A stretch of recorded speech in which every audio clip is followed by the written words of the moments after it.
Okay, Assalamualaikum warahmatullahi wabarakatuh and salam sejahtera. So today we're going to continue our topic thermochemistry with the application of exothermic and endothermic reaction in daily life. Okay, so look at to the first example.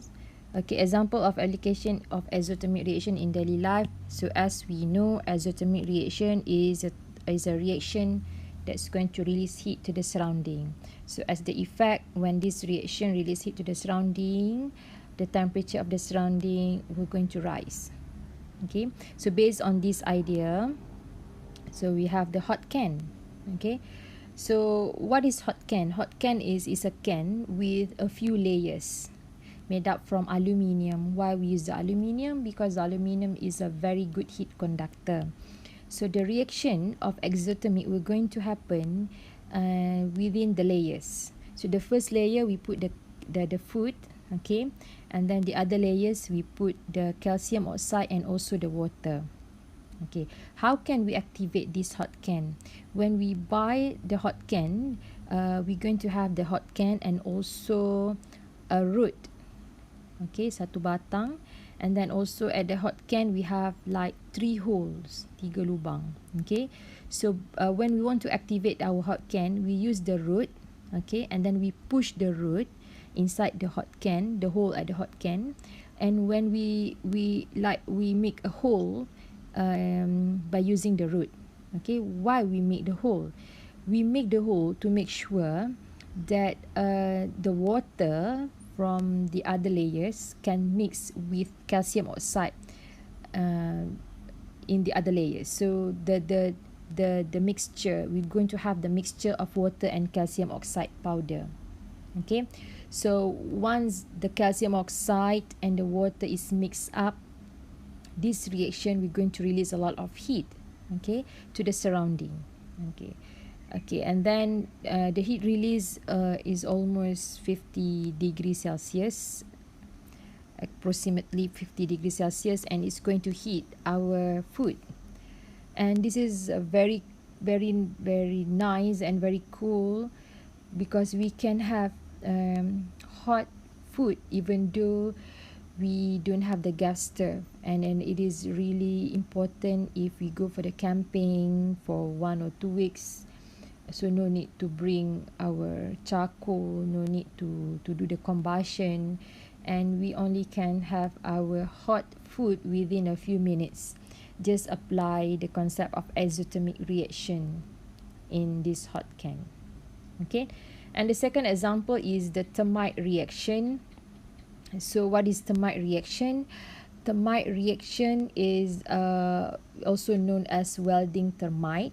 Okay, and it is also used to fix the railway tracks. Okay, so let's say the railway track is broken, dia rosak. So how can we join the railway tracks? So as we know, the railway track is made up from iron. Okay, so how can we fix that joint, that railway tracks that's broken, by using the thermite welding. So what we have in thermite welding, actually we heat the aluminium and the iron trioxide. Okay, so when we heat aluminium and iron trioxide, this reaction we're going to release a lot of heat, and then we're going to get aluminium oxide and also iron. So what we really need is the iron to fix the railway tracks. Okay, and number 3 example of exothermic is the combustion of fuel, like what we discussed in our previous lesson, heat of combustion. So we can use any fuel like methanol, ethanol, or maybe methane, propane. Okay, when we burn that fuel, so it's going to release heat.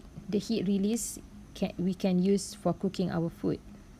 Okay, and then go to the example of endothermic reaction. For the endothermic reaction is the reaction that going to absorb heat from surrounding. So when the reaction absorb heat from surrounding, so the temperature of the surrounding will be dropped. Okay, so in our daily life we apply this concept in the gel pads. Okay, when we have fever, we want to relieve our fever. for sure people that have fever will have high body temperature. So how can we cool down the temperature, our body temperature? One of the method is by using the gel pad. So what we have in the gel pad, we have a few layers also. It's a very thin layers. And okay, the layers, what we have inside the layers, we have ammonium chloride and also water. So when we want to activate, or when we want to use the gel pad, we just squeeze the gel pads, and then the layers will be the layers of the aluminium oxide and also water will be breaks. Okay, make them to be mixed. Okay, when aluminium chloride and water mix together, this reaction we're going to absorb heat from surrounding. Okay, when it's absorb heat from the surrounding, so as the effect, the temperature of the surrounding will be dropped, so the pads will be cool.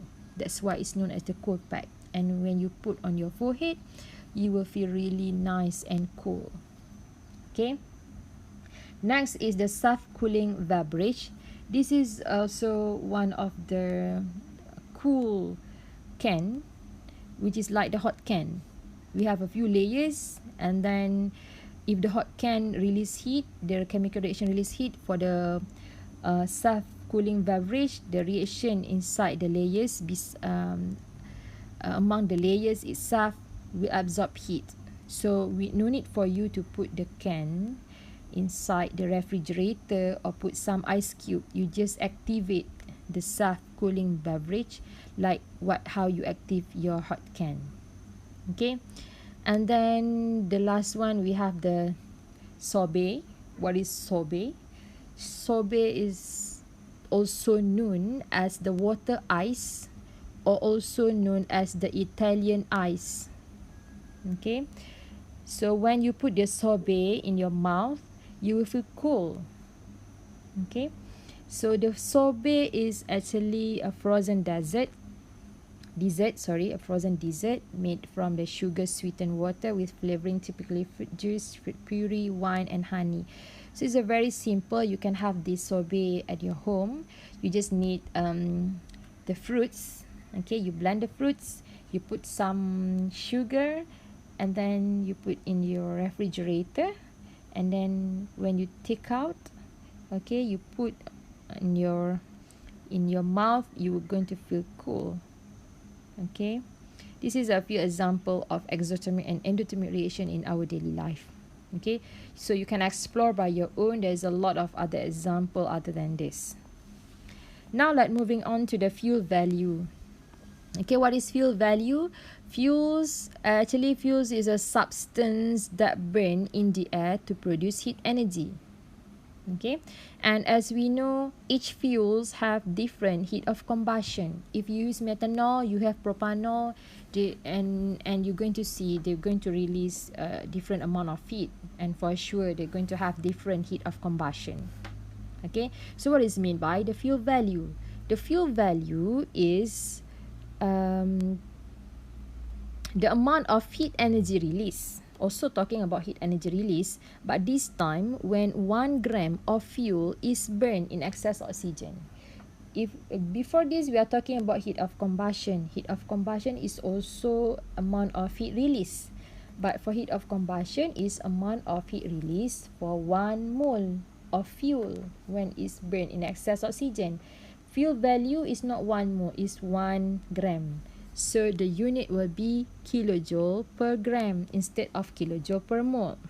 Okay, so how can we determine the fuel value from the heat of combustion? It's really simple. Fuel value is kilojoule per gram. So how can we get the fuel value? Okay, so just if you have the heat of combustion, the unit will be supposed to be kilojoule per mole, divide with the molar mass of the substance, the molar mass of the fuel that burn in gram per mole. So cancel mole, so we can get kilojoule per gram. Look at to the example. Okay, the heat of combustion of octane is negative 5,500 kilojoule per mole. calculate the fuel value. The fuel value is kilojoule per gram. So how can we have kilojoule per gram from kilojoule per mole? So we just divide the heat of combustion, divide with the molar mass. So first step, find the molar mass of the octane. So we can get 114 gram per mole. Okay, so 114 gram of octane, this is representing 1 mole, release 5,500 kilojoule of heat. This is 114 gram representing 1 mole. Therefore, if 1 gram, 114 release 5,500. If 1 gram, meaning that 5,500 divide with 114, the answer is 48.2 kilojoule per gram. There will be no negative sign. Therefore, the fuel value is 48.2 kilojoule per gram. Okay. So this is for your information. Fuel for the vehicle. Okay, always when we are talking about fuel, we always talking about, in Malaysia we are talking about RON 95 or RON 97. What is RON? RON refers to research octane numbers. RON, research octane numbers. Okay, so basically fuel with higher RON is more difficult to burn, susah nak terbakar. So so in other way we can say fuel with lower RON will burn easily. Example here, if we have the Polo sedan cars, by using RON 95, so I need 18.16 liters of fuel. If I use RON 97, I just need 17.612 liters of fuel. Okay, so if you look at to this value, I can say RON 97 is much more, it needs only a little amount compared to RON 97. But this one is not for all type of cars. Normally is for certain type of cars. Some of cars is suitable to use RON 95. Some of the cars more suitable to use RON 97. It depends on the engines that used in that car. So you have to check based on from the manual which one is much more safe for your money. Okay, so that's all. Thank you. Assalamualaikum and salam.